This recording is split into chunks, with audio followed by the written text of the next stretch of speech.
भूर्भुवः स्वः तत्सवितुर्वरेण्यं भर्गो देवस्य धीमहि धियो यो नः प्रचोदयात्।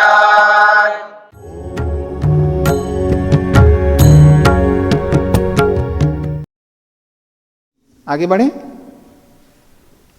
तो ये कहते हैं यथा घटादय पदार्था कार्यरूपा भोग्या नश्वराश्च संति तद्वत। जिस प्रकार से घटादि पदार्थ कार्यरूप हैं, भोग्य हैं और नश्वर भी है, उसी के समान महतत्वादि कार्य भी हैं। पुरुषो भोक्ता, पुरुष विशेषश्च परमात्मा कर्ता।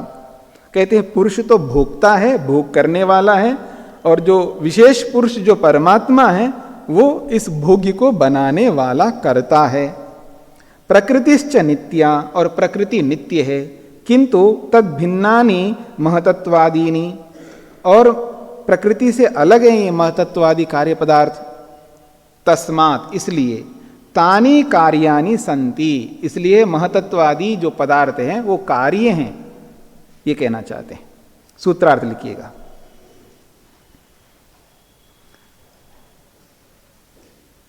महतत्व आदि से लेकर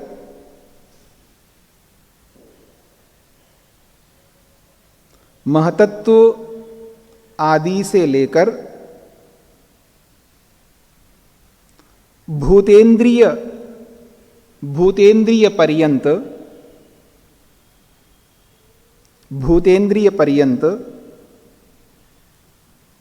वस्तु मात्र का, महतत्वादि से लेकर भूतेंद्रिय पर्यंत वस्तु मात्र का कार्यपन सिद्ध होता है। कार्यपन सिद्ध होता है।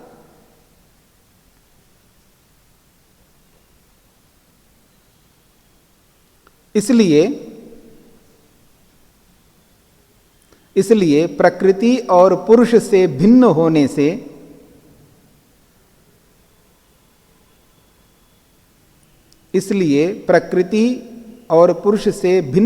से उन्हें कार्य कहते हैं।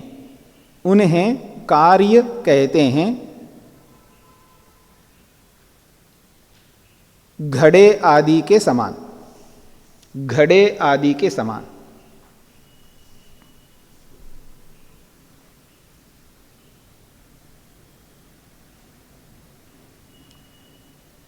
स्पष्ट हो गया जी। हेत्वंतरानी, इस बात को ही सिद्ध करने के लिए अलग अलग हेतु दिए जा रहे हैं। परिमाणात्, समन्वयात्, शक्तितश्च इति, ये 3 सूत्र हैं, छोटे छोटे सूत्र हैं, इकट्ठा दे दिया तीनों सूत्रों को। परिमाणात् एक सूत्र है, समन्वयात् दूसरा सूत्र है, शक्तितश्च इति ये तीसरा सूत्र है।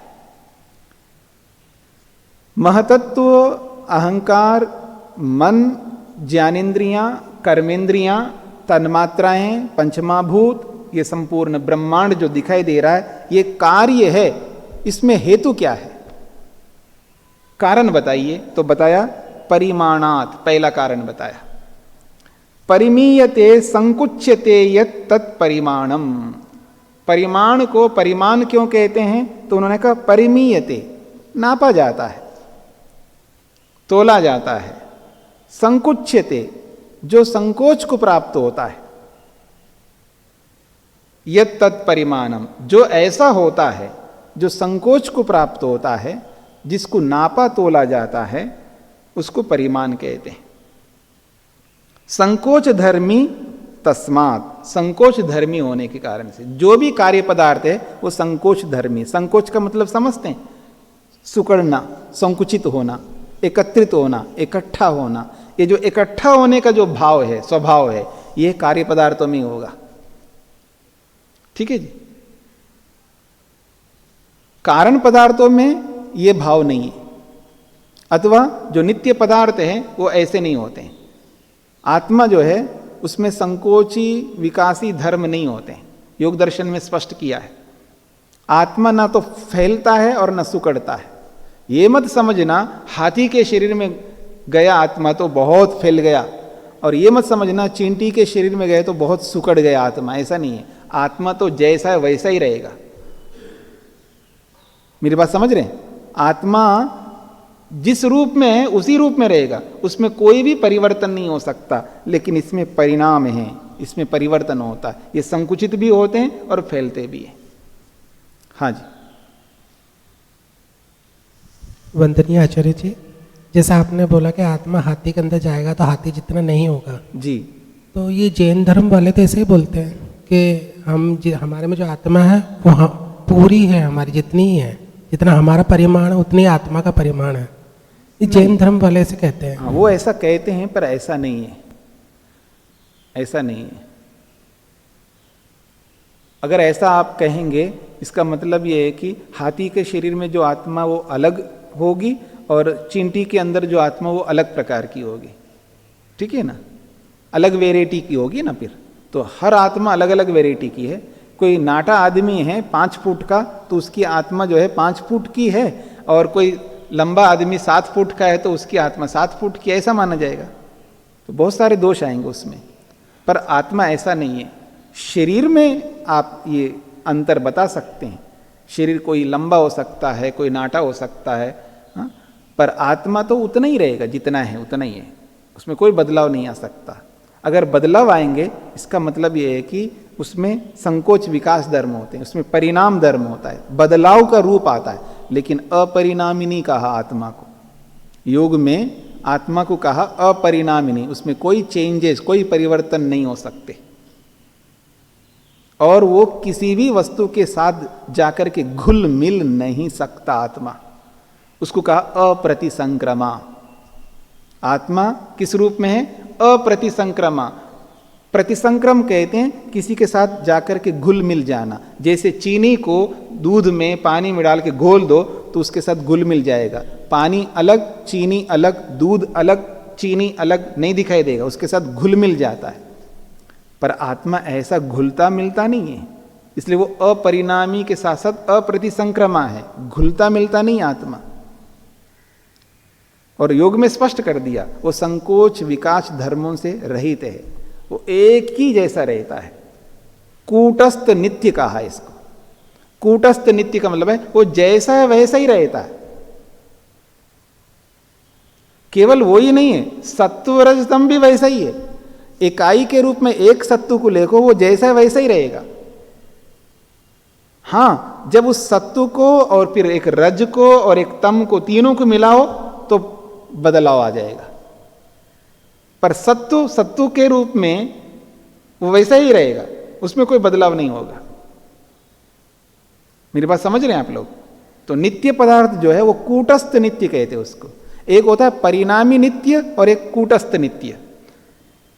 परिणाम कूटस्थ नित्य का मतलब जिसमें कोई परिवर्तन नहीं आता, जैसे हैं वैसे ही रहेंगे, जिसमें कोई चेंजेस, कोई परिवर्तन नहीं होंगे। और परिणामी नित्य में बदलाव आता है। जैसे पानी व्यापक है ना, सब जगह रहता है, वायु सब जगह रहती है, व्यापक है। हाँ, आकाश जब जगह, सब जगह है, व्यापक है। इसको मोटे तौर पर आप नित्य कह सकते हैं। पर यह कैसा नित्य है? बदलाव आने, बदलाव के रूप में है। अब यहां जैसा आकाश है वैसा है, ठीक है ना, ऐसा है। और मैं जब ऐसा हाथ रखूंगा ना तो आकाश के जो सूक्ष्म परिमाणु हैं वो अलग हो जाते हैं, ताकि मेरे को आगे जाने के लिए स्थान दें।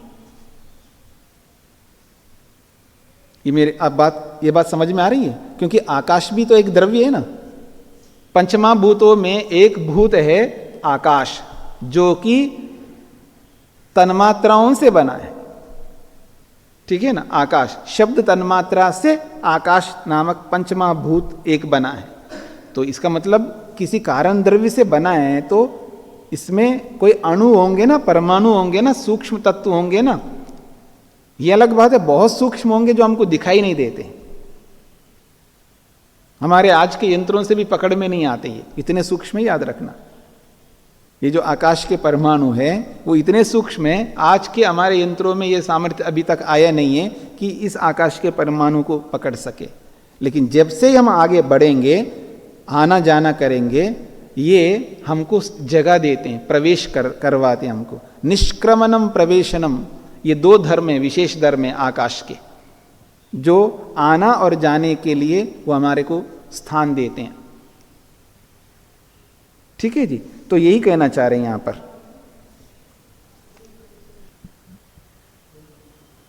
ओम जी स्वामी जी, जैसे कि एटम है, कई एटम्स मिलकर एक मॉलिक्यूल तैयार कर देते हैं, माने कि परमाणु कई सारे मिलकर एक अणु तैयार कर देते हैं।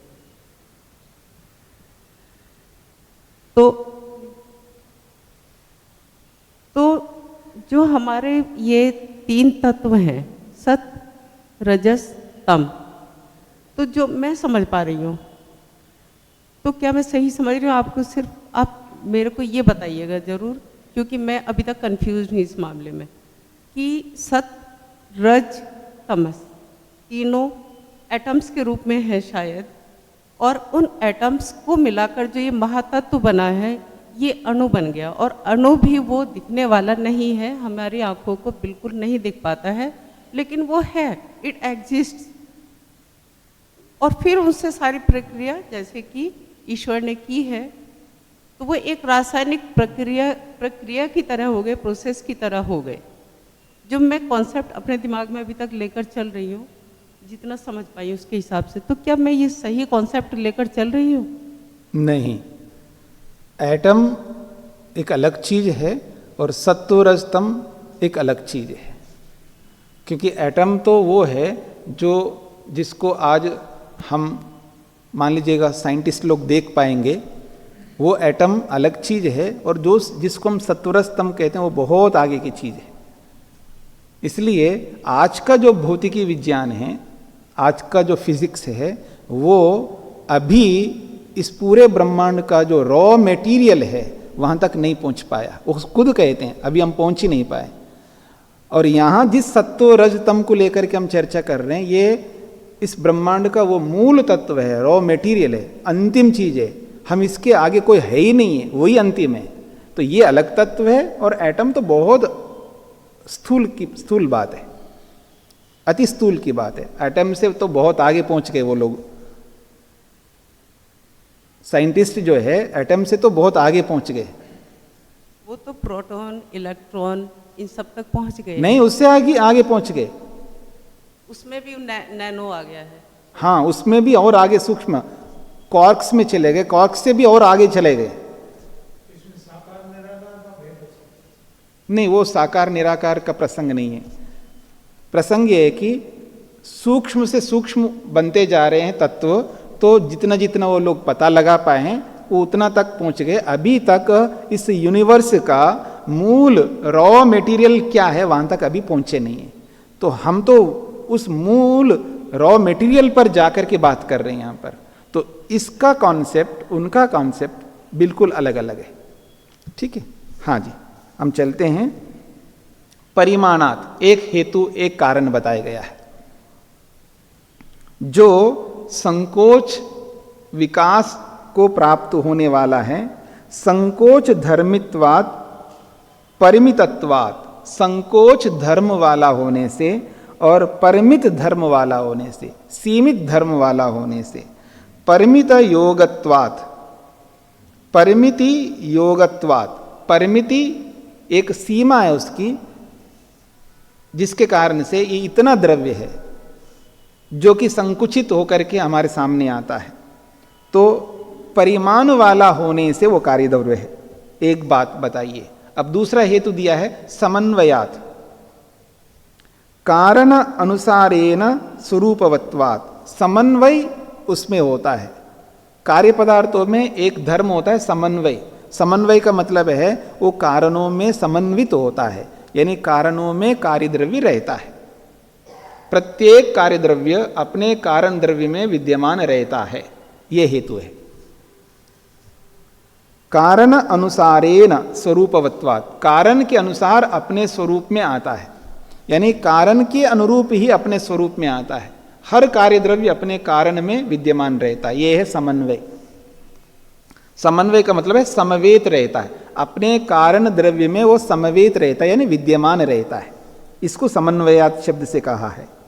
ये दूसरा हेतु दे दिया। तीसरा हेतु, शक्तितः, कारणे निमित्त कारणे या शक्ति कार्योत्पादन शक्ति तया किल उत्पद्यमानत्वाच्च महतत्वादेः कार्यत्वम सिद्ध्यति। वो कहते हैं शक्तितः, कारणे निमित्त कारणे, कारण का अर्थ है निमित्त कारण, निमित्त कारण में जो शक्ति है उस शक्ति से कार्य उत्पन्न होता है। यदि निमित्त कारण में वो शक्ति नहीं हो, कौन सी शक्ति? कहते हैं कार्योत्पादन शक्ति, कार्य को उत्पन्न करने की शक्ति, कार्य को उत्पन्न करने का सामर्थ्य। उत्पद्यमानत्वाच्च, क्योंकि वो उत्पन्न होता है तो उत्पन्न होने का जो सामर्थ्य है वो कार्य पदार्थों में है, और उत्पादन शक्ति जो है वो निमित्त कारण में, उत्पादन शक्ति निमित्त कारण में है। तो महतत्वादे कार्यत्वम सिद्ध्यति, तभी महतत्वादी कार्य के रूप में सिद्ध होते हैं। इति कार्य हेतुतया, कार्य हेतुतायाः कार्य प्रसंगस्य च समाप्ति। अब यहाँ पर कार्य हेतु को लेकर के, मतलब कार्य क्यों है इस हेतु को लेकर के यहाँ पर कार्य के जो प्रसंग को लेकर चला है यहाँ पर, तो कार्य का प्रसंग जो है यहाँ पर समाप्त होता है, ये कहना चाहते हैं। सूत्र के अर्थ लिखिएगा, इकट्ठा लिख सकते हो आप तीनों सूत्रों का अर्थ।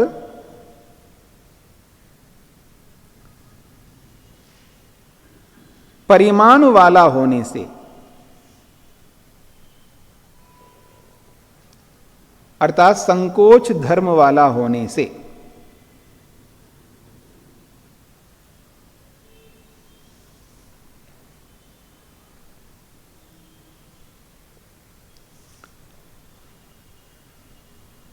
कारण के समान, कारण के समान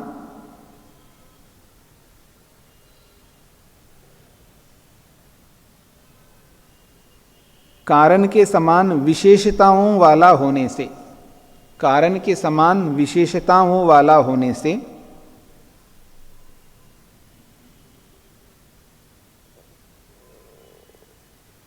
तथा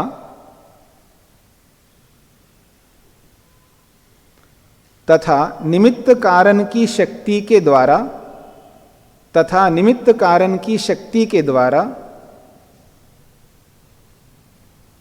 निमित्त कारण की शक्ति के द्वारा उत्पन्न किया गया होने से, उत्पन्न किया गया होने से महतत्व आदि, महतत्व आदि कार्य पदार्थों के रूप में सिद्ध होते हैं। महतत्व आदि कार्य पदार्थों के रूप में सिद्ध होते हैं।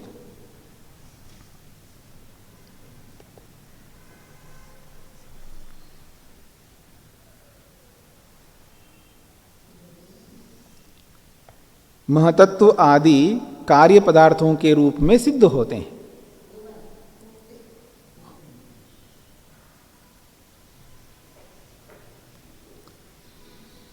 हाँ जी, अब कार्यत्व प्रसंग को समाप्त करके एक और बात यहाँ पर कही जा रही है। महतत्वादे कार्यत्वम अंतरेण, यदि महतत्वादि को इसको कार्य ना मानो, यानी इस पूरे ब्रह्मांड को कार्य के रूप में ना मानो, तो क्या आपत्ति आएगी? तो उसका उत्तर दिया जा रहा है, तद हाने प्रकृति ही पुरुषो वा, तद हाने महतत्वादे कार्यत्व विनाशे सति, महतत्वादि को कार्य के रूप में ना मानने पर प्रकृति पुरुषौ अवतिष्ठे थे, तब तो प्रकृति और पुरुष ही रहेंगे। फिर जब इसको कार्य नहीं मानोगे तो फिर कौन बचेंगे? एक प्रकृति बचेगी और एक पुरुष बचेगा। कह रहे हैं तद हाने महतत्वादे कार्यत्व अस्वीकारे, महतत्वादि को कार्य के रूप में स्वीकार न करने पर महतत्वादिकम प्रकृति पुरुषो वा स्यात्। तो ये जो कार्य जगत है, जिस ब्रह्मांड को हम देख रहे हैं, इस ब्रह्मांड को या तो प्रकृति मानो या पुरुष मानो। इन दोनों के अलावा और तो कोई है ही नहीं, तीसरी वस्तु तो है ही नहीं है। इसको कार्य तो माना नहीं आपने। जब कार्य नहीं माना तो दो ही तत्व हैं संसार में, या तो प्रकृति को मानो या पुरुष को मानो। इस ब्रह्मांड को प्रकृति के रूप में मानो अथवा इस पूरे ब्रह्मांड को पुरुष के रूप में मानो। जब पुरुष के रूप में मानोगे तो क्या सिद्ध होगा? ब्रह्म सत्यम जगत मिथ्या की सिद्धि होगी। ठीक है। और जब आप प्रकृति के रूप में मानोगे तो ईश्वर की असिद्धि होगी, ईश्वर नहीं है ये माना जाएगा। तो कुछ लोग है ना संसार में अनीश्वरवादी, जो ईश्वर को नहीं मानते, जो कुछ भी है ये सब प्रकृति है ऐसा मानते हैं। और कुछ ऐसे लोग हैं जो कुछ भी है सब ब्रह्मा है, ब्रह्म सत्यम जगत मिथ्या। तो दो ही सिद्ध होंगे। फिर तीसरा पदार्थ कार्य पदार्थ तो आपने माना नहीं है। जब कार्य पदार्थ नहीं मानेंगे तो या तो प्रकृति या पुरुष, ये दोनों में कोई एक होना चाहिए, ये मानना पड़ेगा, तब अनिष्ट होगा। तो कहते हैं महतत्वादिकम प्रकृति पुरुषो वा स्यात् तस्य प्रकृतित्वम पुरुषत्वम आपद्यते। या तो उसको प्रकृति के रूप में स्वीकार करो या पुरुष के रूप में स्वीकार करो। सूत्रार्थ, महतत्व आदि पदार्थों को, महतत्व आदि पदार्थों को कार्य के रूप में न मानने पर, कार्य के रूप में न मानने पर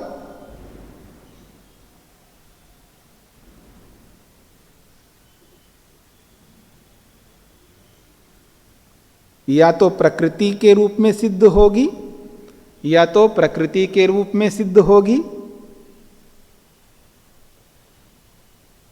या पुरुष के रूप में सिद्ध होगा, या पुरुष के रूप में सिद्ध होगा।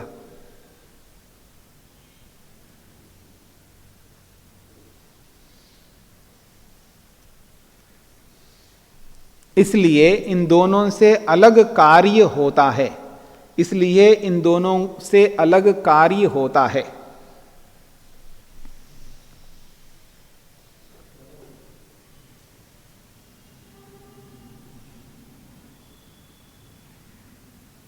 इसी बात को और आगे बढ़ाया जा रहा है। यदि कार्य को न मानो तो क्या आपत्ति आ सकती है? अगले सूत्र में कहा जा रहा है तयोः अन्यत्वे तच्छुत्व तत् तुच्छत्वम।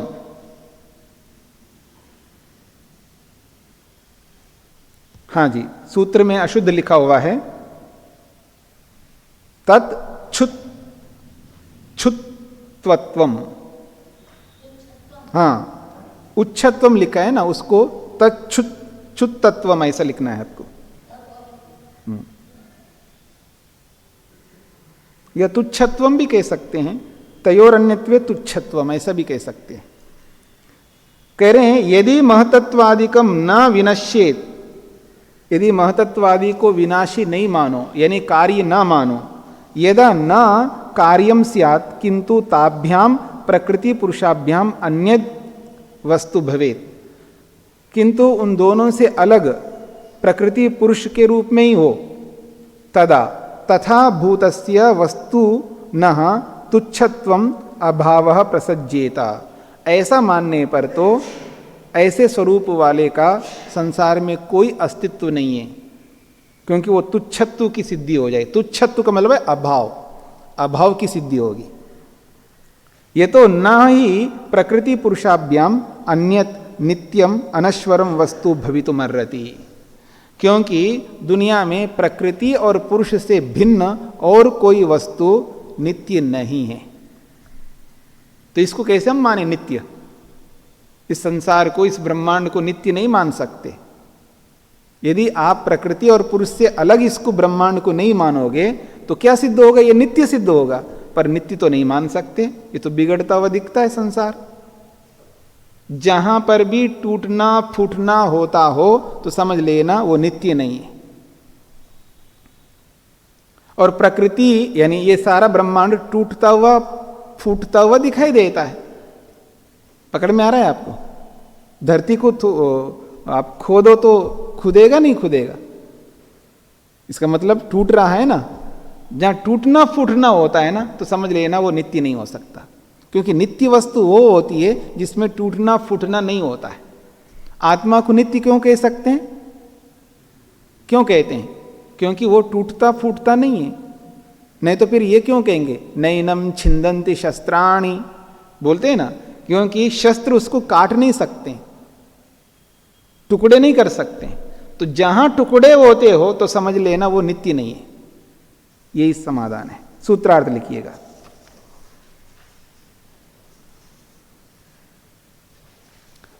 महतत्व आदि पदार्थों को, महतत्व आदि पदार्थों को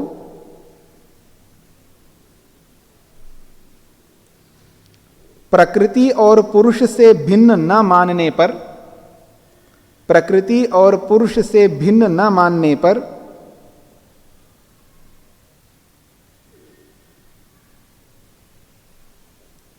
महतत्व आदि पदार्थों को प्रकृति और पुरुष से भिन्न न मानने पर अभाव सिद्ध होगा। अभाव सिद्ध होगा।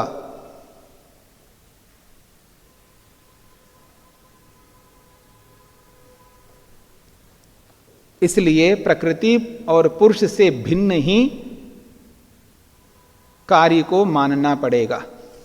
इसलिए प्रकृति और पुरुष से भिन्न ही मानना पड़ेगा।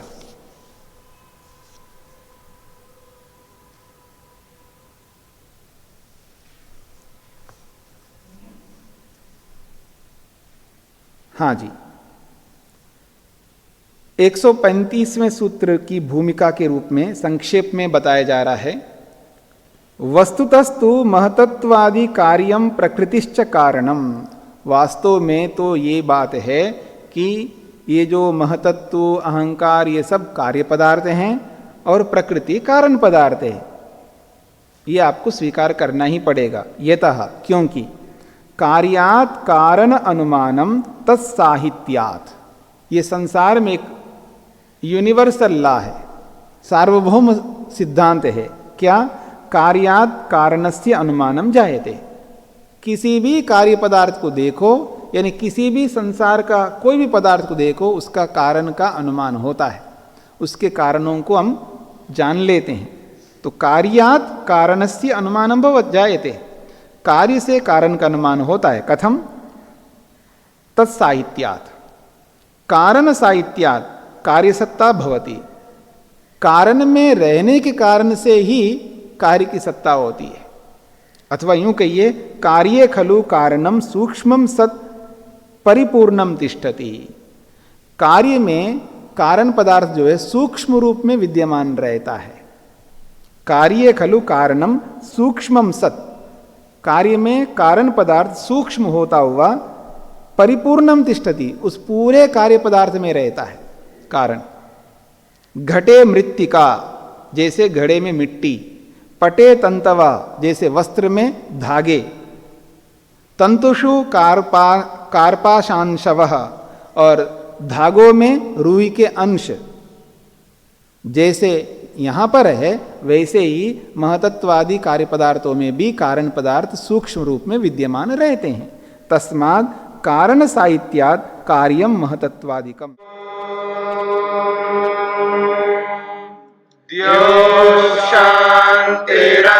शांतिरंतरिक्षं शांतिर्पृथिवी शांतिरापः शांतिरोषधयः शांतिः वनस्पतयः शांतिर्विश्वे देवाः शांतिर्ब्रह्म शांति सर्वं शांति शांतिरेव शांति क्षमा शान्तिरेधि ॐ शान्ति शान्ति शान्तिः